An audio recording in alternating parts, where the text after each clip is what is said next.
Several months ago, I wasn't feeling well. I went to the doctor, received a diagnosis of flu, got some medication, and decided to spend a few days in bed. So I wrote to our WhatsApp Minyan group, and I said to the gentlemen who come to the daily Minyan, I said, please forgive me, I'm not going to be at the Minyan for a few days. One of the participants replied to me privately and said, what is the cause of this? Is it crisis of faith, boredom, illness, holiday? If it's illness, I wish you a refuah shleima. And when I shared his message with a few family and friends, they found it quite humorous. But then, as I was recuperating in bed, I gave some thought to this. What would cause a person to change and to stop a routine, a habit that they did every single day? I come to shul every single day. Suddenly I'm not coming. I just stop. What would cause this? It could be boredom, could be illness, naturally a holiday, or crisis of faith. There are many people who were believers, who had incredible faith, but then something came about and it knocked their faith. It could have been something that happened to them personally. They could have lost money. It could have been some crisis, some type of a terrible attack against other Jews. The Holocaust was a terrible crisis of faith for many, and many people left God and left religion and abandoned it. There are different reasons. And really, we should never take for granted the fact that if we do something, if we have some religious practice, that we're going to continue to do it non-stop. We have to strengthen ourselves each and every day. And this is something that we learn from the parasha, both at the beginning of the parasha and the end of the parasha. The beginning of the parasha tells us about the death of Sarah, our matriarch. And it tells us that the days of Sarah were 100 years, and 20 years, and 7 years.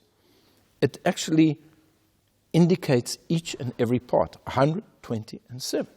And then at the end of the parasha, when it speaks about the death of Abraham, it tells us that he was 100 years, and 70 years, and 5 years. What is it telling us? And the Midrash explains, in reference to Sarah, that Sarah, when she was 100, was the same as when she was at 20.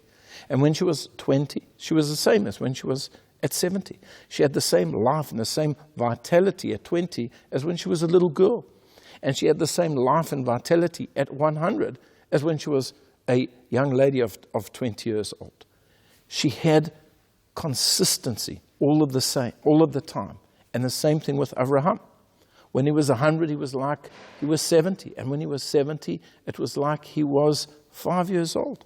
They were always consistent, but that consistency is very, very difficult. And this also relates to Yitzhak. Yitzhak is the only one of our fathers who never left the land of Canaan. Why?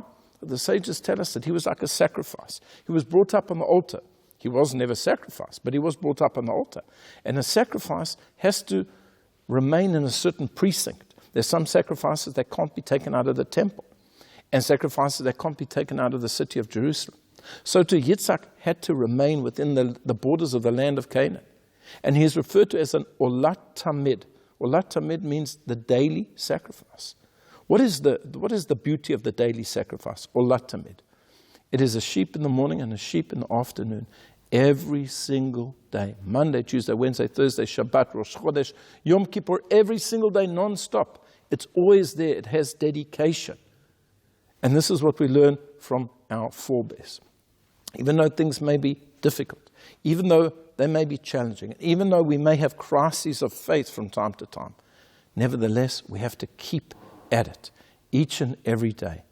And to behave as we are as mature adults, the same way that we were teenagers, with the same vitality. And when we're teenagers, with the same vitality as young children.